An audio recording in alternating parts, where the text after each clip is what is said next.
भारत और अफगानिस्तान की दोस्ती ने पाकिस्तान, अमेरिका और चीन की नींदें उड़ा दी है। दरअसल ऑपरेशन सिंदूर के बाद से साउथ एशिया की राजनीति काफी बदलती हुई नजर आ रही है। लिहाजा भारत की विदेश नीति भी मौजूदा परिस्थितियों के अनुसार अपना आकार लेते हुए भारत को और मजबूती दे रही है।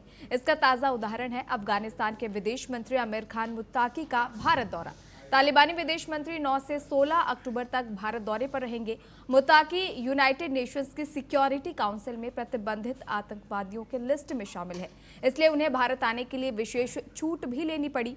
अब अफगान मंत्री के भारत दौरे से क्या बदलेगा, भारत के लिए ये दौरा किस तरह से फायदेमंद होने वाला है, ये जानना बेहद अहम है, क्योंकि अफगानिस्तान के विदेश मंत्री का भारत दौरा सिर्फ दो देशों के बीच की बातचीत नहीं है, बल्कि पूरे साउथ एशिया पर इसका असर होगा और तमाम देशों की नजरें भी इस पर टिकी हुई है। एक्सपर्ट्स मानते हैं कि पाकिस्तान का अफगानिस्तान पर प्रभाव हक्कानी नेटवर्क के जरिए रहा था।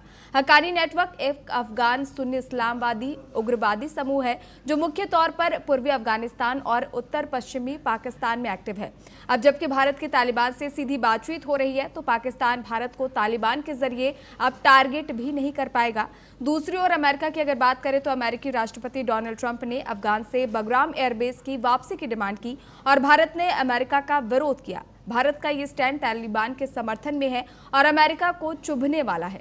आज हुंकार में भारत अफगान की बढ़ती दोस्ती के क्या मायने हैं और पाकिस्तान अमेरिका इससे क्यों परेशान है, ये जानने की कोशिश करेंगे। लेकिन हुंकार की शुरुआत करेंगे बड़े सवालों के साथ।